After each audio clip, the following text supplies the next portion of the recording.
All right, Matt, we're going. How are you? Good, how are you? I'm all right. Thanks for coming on. Appreciate it. No problem. Second time's a charm. I was saying in the intro, I was going to ask you first question. If I told you a year ago that you were going to be drafted by Colorado, third round, 63rd overall, would you believe me?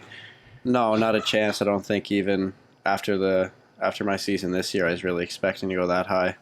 Obviously, first pick of the third round's a pretty high pick, and something I definitely didn't expect. Dude, you're still on cloud nine. I remember when we talked to you right after you got drafted, we saw in your personality you were still in shock. We just saw it in your face. Your whole family was pumped. Everyone was on cloud nine, but it just looked like you were still in shock. So I guess I just want to know, has the shock gone down a little bit, and how have the past, I don't know, 2 weeks been for you? How's life? Yeah, right after the draft, the next day we got a flight to Colorado, so kind of getting there, it sunk in a little bit, and then it was kind of right to work for a week. Now getting back and seeing everybody, I think it's kind of setting in a little bit more, and the excitement's picking up. So that's kind of been nice, getting home and seeing everybody that I haven't seen in a while, and everybody's really thrilled also. So it's been a lot of fun, and I think now it's kind of setting in a little bit. So you didn't go home after Vancouver, you went right to Colorado? Yeah, the next morning we had a flight, all the draft picks, pretty early, like 8:30 a.m. right there, and then training camp started, or development camp, on I think it was a Tuesday. So do you bring your gear to Vancouver, or how do you get your gear, or was it there? Some guys brought their gear. I left mine at school and then just got it shipped. Okay. Because obviously I basically packed up everything I had at school for the last 2 years, and had to carry that stuff around. So I just left my gear there and then got it shipped. So when you guys fly in there, is it all the draft picks from that year? First round to seventh round, all the 7 guys go? Yeah, whoever was there. Obviously not everybody goes to the draft, but I think there's 4 or 5 of us that were there. Private jet? No. Oh, damn it. You were hoping for it, though. Yeah, definitely. Yeah. Well, that's sick, man. So how was camp? First time at an NHL camp. How was it? Yeah, it was a lot of fun. Thankfully, I knew the New Hook kid, and then Bowers, so a little bit of connection there. And then I roomed with Byram, the guy who went 4th overall. So nice. So probably the top 3 guys there, you could say I was close with, which obviously helped a lot. But everybody's obviously really good. So the pace was pretty quick. Long days, which was tough, but I think it was a lot of good stuff, and it wasn't like they were trying to bag us. It was kind of informational, which was good. So a lot of stuff we could take home. That's one thing. I was looking at some of the footage for Colorado and any other teams too, and I saw them skating hard, and in my mind it was just like, man, these guys just played a full year of hockey. There's no way that they're just bagging them 24/7. And then so I'm happy to hear you say it wasn't that type of camp. Yeah, no, some they actually said they changed it, but some camps I think are still a little bit like that. But they said that they used to give it to the guys pretty hard, where now it's more instructional stuff that, it isn't easy, but it's kind of stuff that, you work hard, but you gotta get a lot of stuff to take home to work on, and it's not just kind of a week that you get bagged and then you have to go home and rest. So it's more of a week of training, I guess you could say, and then we get back and don't really miss a step. Cool. I want to go back to the draft. I hear a lot of people, not a lot of people, most people that do get drafted, they go through an interview process. What's that interview process like with teams? And I wonder if you could give us like an example of some of the questions that they ask you. The process for me was a little bit different. Obviously not going to the combine. A lot of guys do the bulk of their interviews there, and then obviously the fitness testing parts. So I didn't go to the combine, so for me, there was kind of a few weeks where I was in Chicago for their pre-draft combine, their private one. I was in Pittsburgh for theirs.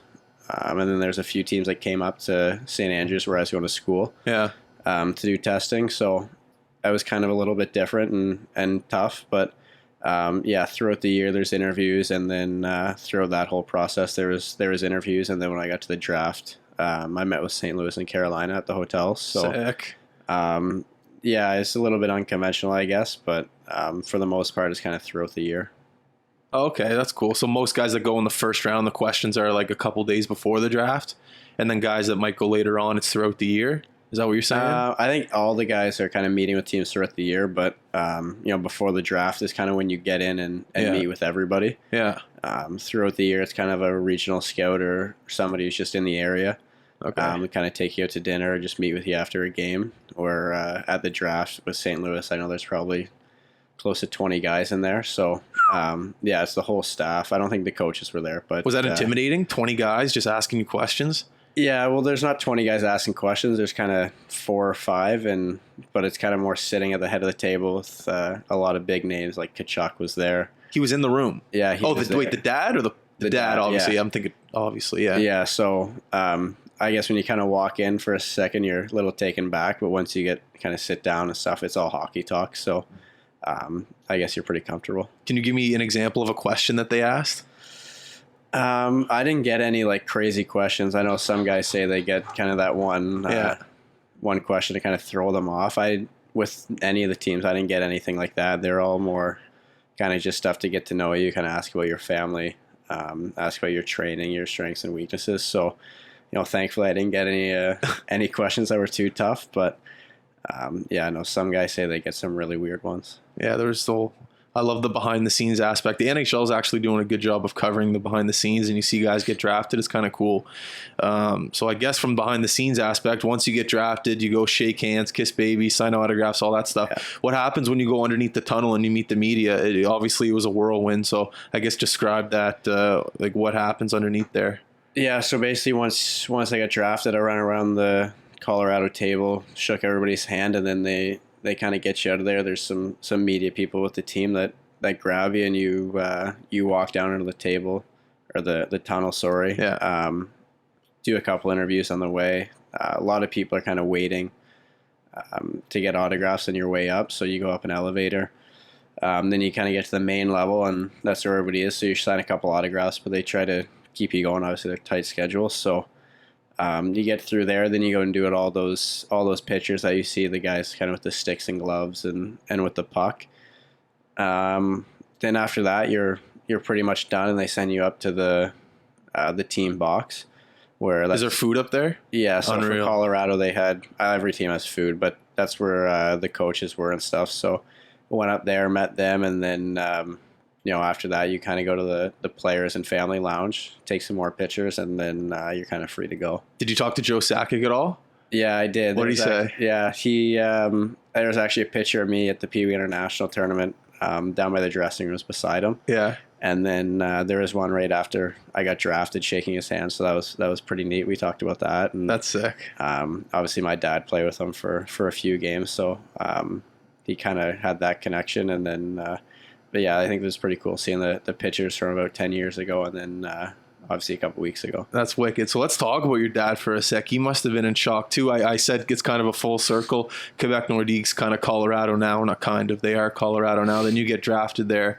I don't know. Talk about your dad. Honestly, he seemed more excited than you were at the time. He was on cloud nine when I was talking to him there for a second. How pumped is he? Yeah, I think we were all pretty shocked, obviously. But yeah, no, he was really excited. Obviously, a lot of my hockey career, he's been right there, and every part of it, the summer training on ice. He's coached my summer team since it started.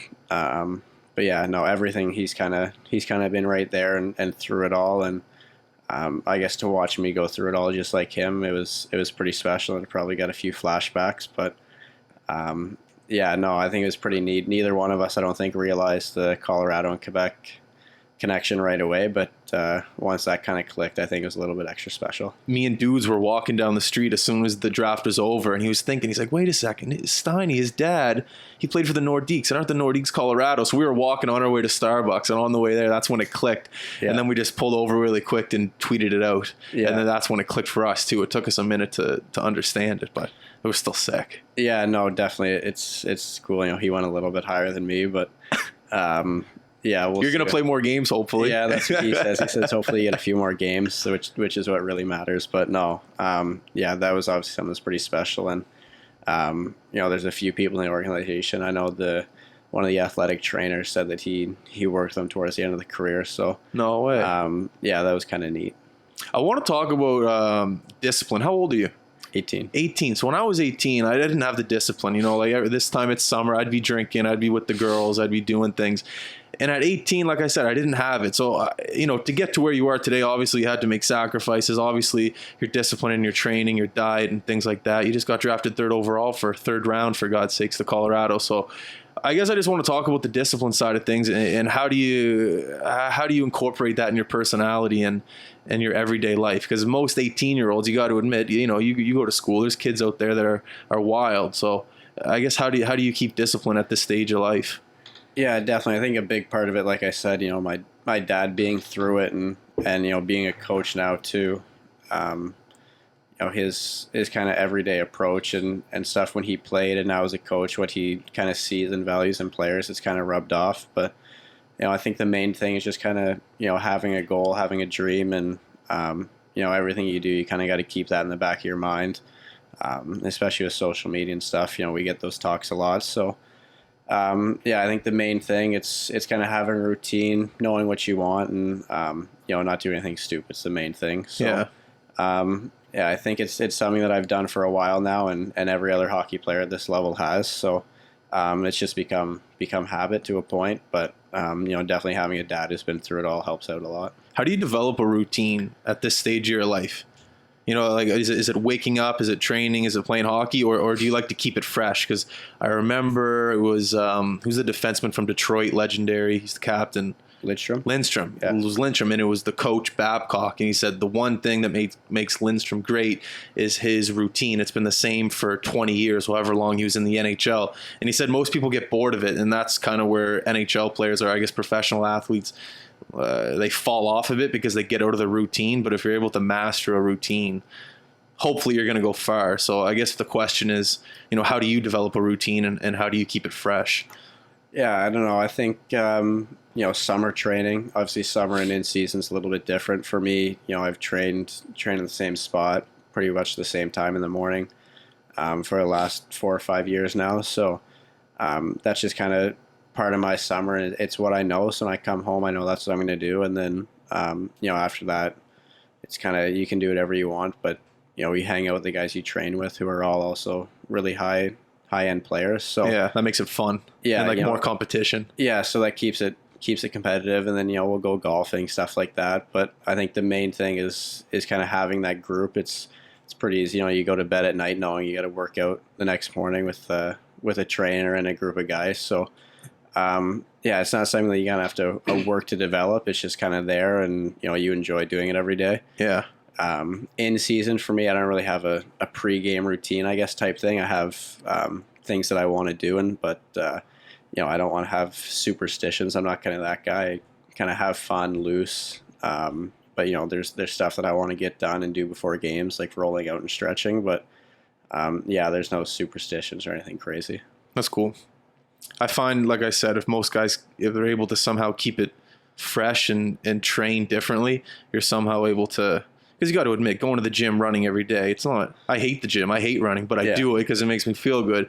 So to do it for a living, and if you got to kind of twist it and make it more refreshing, I guess there's a way to do it. But yeah, I'm just amazed at the age of 18 how you can do it, how anyone can do it at that young, because there's just so much, like you said, with social media and things like that right now, it's just so tough to keep a straight head and just not focus on that stuff. Yeah, I think a big thing too is kind of going to the gym every day with guys who've been my best friends for years now. So who's that? You got to give them a shout out because they'll be pissed. Yeah, you know, DeVoe, Deliberatory, Penny, Cash, Barron, you know, all those guys. You know, we've trained together for a long time, so that's cool. You know, we go to the gym, we have fun and stuff, but, you know, between sets, you joke around. It's kind of like the locker room setting. You know, you're chirping each other, but you know, it's competitive and we get the work done. So I think that's kind of the fun part. Like, you know, we get up and we enjoy going to the gym. We may not enjoy, you know, running 400s and stuff like that, but the whole process of being there with the guys and doing it with them is kind of fun, I guess.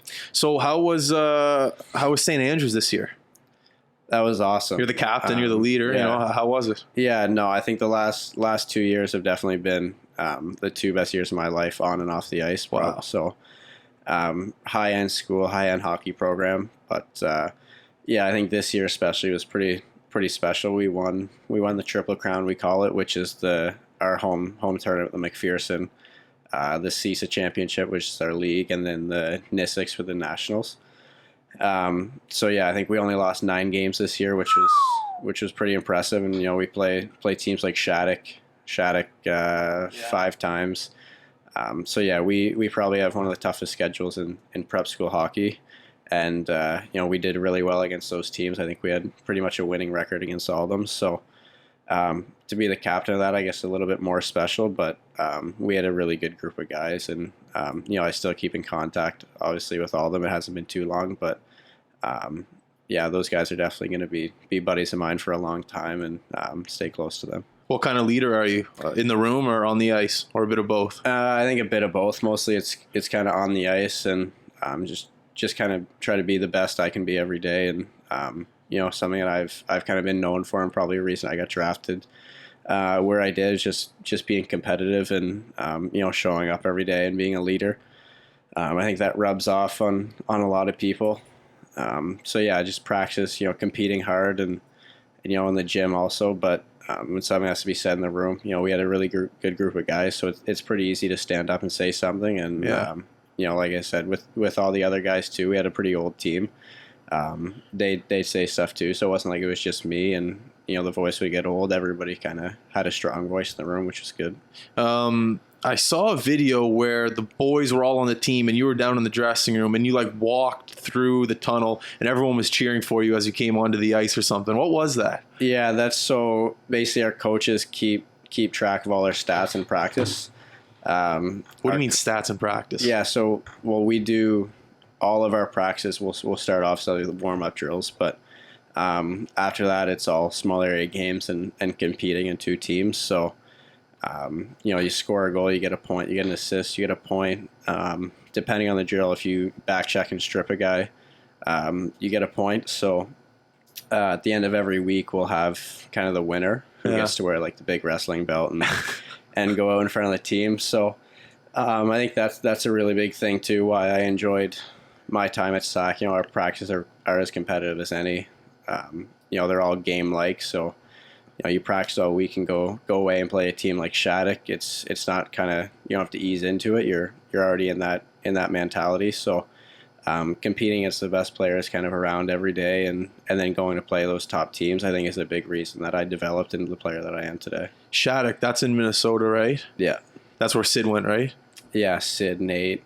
What was it like playing in that rink? It was cool. I don't think we only played one game in the rink that they would have played in. I think there's a newer one. But you walk on campus there and go through the rink and you see all the guys that have played there, and this wall is huge and it just keeps going throughout the rink. So that's pretty cool. And then obviously there's a ton of guys in those teams. They had one guy who went in the second round. So wow. That list is just going to continue to grow. But to see guys like Crosby, Nate, Parise, it's obviously pretty special. When you got drafted, did anyone from the team give you a call? Yeah, just about all the guys. I think I talked to all of them, and then no way. Yeah. Wow. Or from Colorado. Sorry, from Colorado. Oh, okay, no. But yeah, no. I thought you meant for my team. Oh yeah. Right? Okay. Well, obviously from your team. Yeah. Obviously, I talked to all the boys back there, and but yeah, no, they were great, and they all gave me a call, and I'll talk to them. So I think they were almost more excited than me, which was nice to see. What's the key to, after you're drafted, about going through the messages of replying? Because obviously you're not going to reply to 70 people at once. I don't know what the number was. So what's the key? You do 20 thank yous, take a break, another 20 thank yous, take a break. How do you do it? Yeah, I think, you want to make sure that, there's a lot of people that played a really big role in me getting there. So I wanted to make sure I gave them a call and thanked them personally. But I think, one thing that I wanted to make sure of, and especially my parents, make sure I, responded to everybody and said thank you, because, they're all people that are supporting me. And, you give somebody a text and congratulate them. If they don't answer, it's you understand they have a lot of stuff going on, but, it's nice to get something back. So, I wanted to make sure I responded to everybody and, just said thank you. It's something small, but, it's nice for them, and, they're supporting me. So I think they deserve that. That's sick. I want to talk about advice. Did Bowers give you any advice when you were up there? Because he was there last year. So did he give you any tips while you're up there at development camp, and maybe give you the roundabout of what goes on up there? I don't think there was kind of one thing that he said to make sure I do or don't do, but you know, I was in his group, so I was around him a lot, and just trying to follow him and you know, watch him on the ice and compete with him. You know, he's obviously a guy who could be on the team next year. So how good is he on the ice? Like, yeah, talk about how good he is. Yeah, he's unbelievable, obviously. But so yeah, you know, trying to compete with him and you know, just follow him. He's obviously a really good leader and somebody that I was familiar with. So that comfort factor was huge, and he was you know, he was looking to help, and he was definitely a good support for me there. What about Newhook? What kind of guy was he like? He had a great story, going coast to coast, playing all over Canada, then ending up in Colorado. And when we were up in the draft, his friends were sitting right in front of us. They were going ballistic when he got drafted. So I guess just talk about him. Was he a good guy? Yeah, well, I think you can see from the group of guys he had there and how excited they were for him. He's as good as they get, and you know, you saw when he got drafted, the guy didn't stop smiling. I don't think he's probably still smiling now. So, you know, it's really easy to be happy for a guy like that to get drafted that high when you see how much it means to him. And no, he's no different. You saw pictures of me and him up on the kind of the high ropes course together and stuff. So he was also a guy that is really close to, and another St. Andrews guy too. So really good to see for the school and the hockey program there, because they obviously do a great job. So. Were you afraid of heights when you were on those zip lines at all? Yeah, the big thing for me was the rock climbing. We had to rock climb up that wall before it, about 50 feet, and then you kind of got to climb your way around the wall and get on the platform. So is it like a military base? No, it was like the Colorado State Mountain Campus or something. Like a school? Yeah, so they said kids will go up there for like a month and study.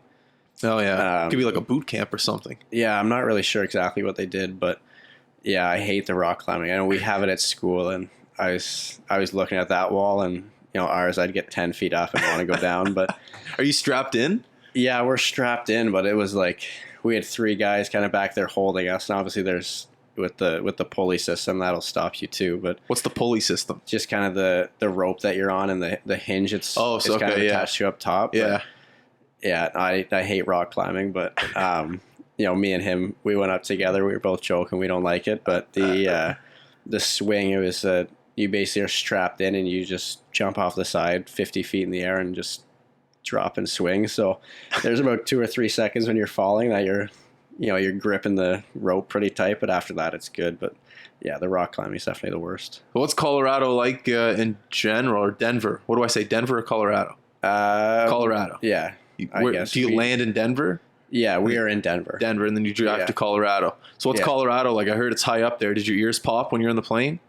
No, I actually, you know, we were joking because we were kind of nervous. We didn't know what to expect for camp. We were kind of, the altitude's going to be bad. That's going to be the reason we're dying. But no, it wasn't too bad. The city's obviously really nice, and you know, with the mountains in the background. Is it clean? I heard it's like a clean city. Yeah. Very well kept. Yeah, you know, we went to the rink too, the guys that were drafted this year. We went to the rink and did kind of a meet and greet with the student or the season ticket holders. Oh, yeah. And, you know, we got to see the rink and all that stuff. And even the rink they said, I forget how old it was, but they looked brand new inside. So wow. Pepsi Center, right? Yeah, the Pepsi Center. And then we had to go look at the Denver Nuggets room too. Was it nice? Yeah, it was sick. And we played on their practice court for a little bit, which was fun. Yeah, so we played a game of bump, and we're messing around there. Sick. Speaking of basketball, do you think Kawhi's going to sign in Toronto or LA? Yeah, I got to say Toronto. Do you think Toronto? Yeah. I think Toronto too. Yeah, I don't know why he wouldn't. Well, a lot of reasons, I guess. But apparently the reasons why he doesn't want to see, he wants to sign in LA, but apparently he's worried about the mesh between LeBron and Anthony Davis, and he doesn't know if it's going to fit because LeBron, this is all speculation, but LeBron, big character guy, Kawhi, not a big character guy, and apparently he's nervous that those two personalities could clash. But then if he goes to Toronto, he could win again, but apparently he gets taxed more. Yeah. This is all my Twitter research. I don't actually know. Yeah, I don't know. They won this year, so that's all I think it'd be tough not to go back, and obviously everybody's bowing down to him in all of Canada, so I don't think he's a big attention guy, though, which probably, if Did you see the other day the helicopters following him and stuff? Yeah, any other player I think would be all over that, but I think he's a guy that likes to kind of lay low and do his own thing, but I think it's still tough to look past. Well, anywhere he goes, he's going to get that attention. It doesn't matter if he's trying to sign in Milwaukee. It doesn't matter. Yeah, he's it's true. The best player in the world right now, in my opinion, at least. I don't know. We'll see. Did you follow the Raptors at all this year?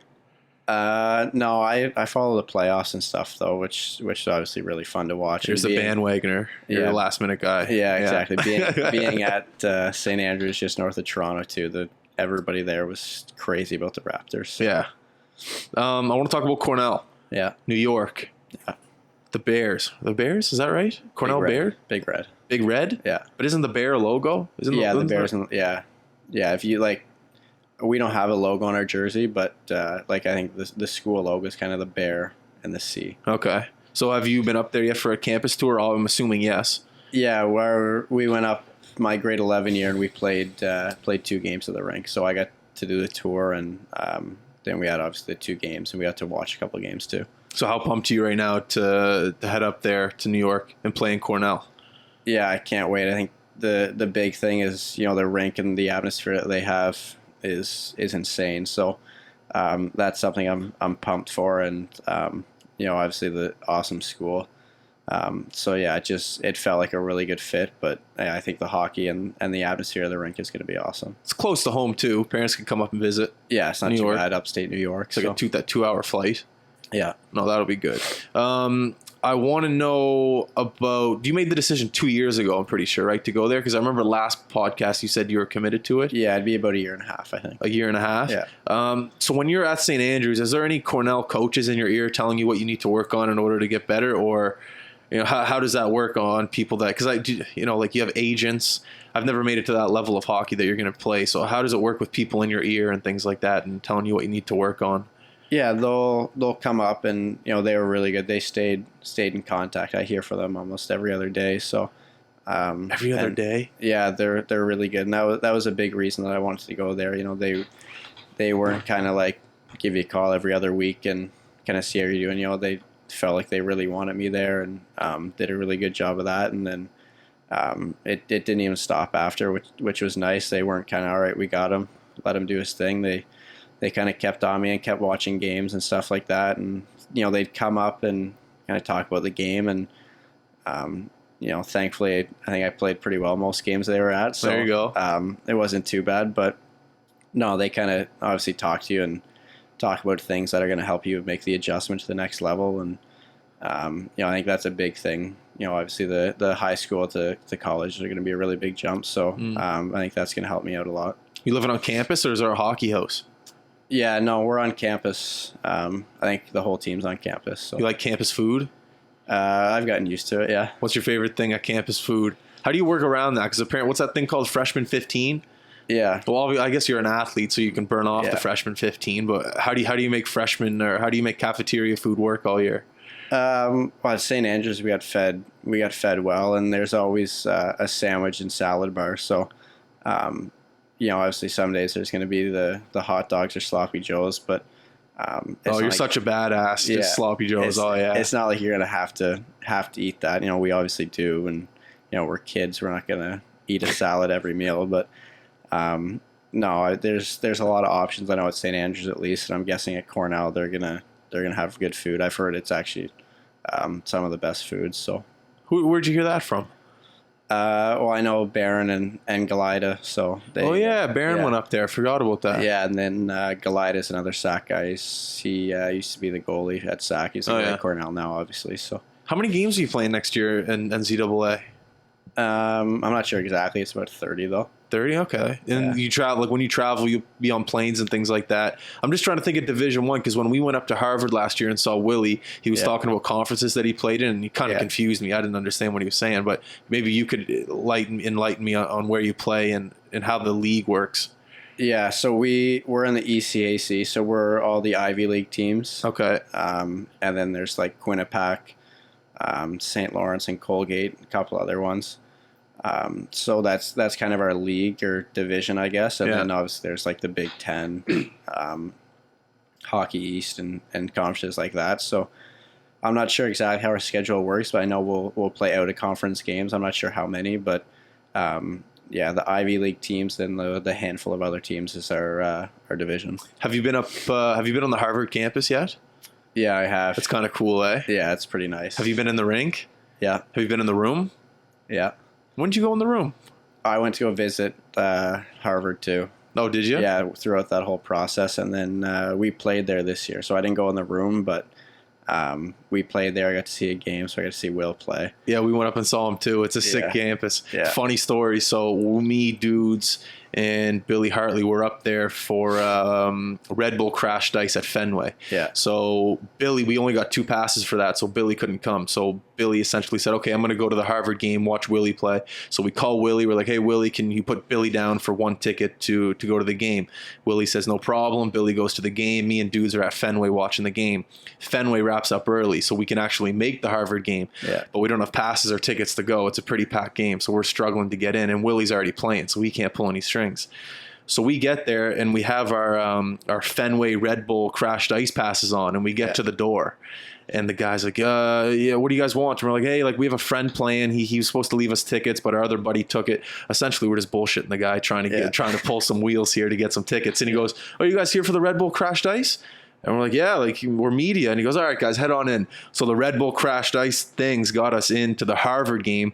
And then after that, even when we came home to Halifax, we just wore our Red Bull media pass ice, whatever, everywhere. Yeah. So just to try to get into places. So that's our big running joke, that as soon as we wear those passes, we can get into anywhere. And we got into Harvard. So yeah, you outsmarted Harvard. We outsmarted Harvard. Well, Will goes to Harvard, so it's not too hard all the time. But he had some great stories about Harvard. Same with, we went to saw Bowers up at BU. Like, he said the college route it's so much fun. Yeah. No, I personally obviously think it's the way to go, and I'm pumped for it. So. The reason for it, they said the reason why it's so much fun is it's just the school life. There's other athletes, there's you get to go to class with your buddies. I'm sure you get to do that in junior too, but there's just so much more outside of hockey apparently with college, and you get to live in cool, you're going to be right outside New York. You're in BU. That campus is right next to Fenway. You go to Bruins games, Harvard, same thing. Yeah. It's cool stuff to do. You don't live on a bus as much, I guess. Yeah.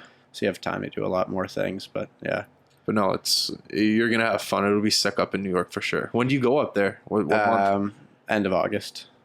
Okay, so you got some time. Yeah, no, I have a really long break compared to a lot of guys. So that'll be sick. So what do you have planned for the rest of the summer? Just any travel, any vacation? You going to Cuba or anything like that? No, I've been away for a while now. So get back here and kind of get to work and get ready for next year. So it's just training, and I'll probably take a little bit of a break about halfway through and kind of get ready for the final push before the season. But I've been Vancouver, Colorado now, so I'm ready to kind of get home and just start working.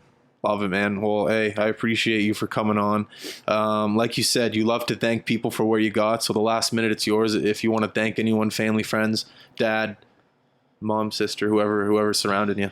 Yeah, no, obviously my family and close friends, you guys know who you are. Everybody at St. Andrews, coaches, you guys are amazing. And, the last 2 years are definitely obviously the reason I've got here. But, St. Andrews, I think, is kind of the big reason.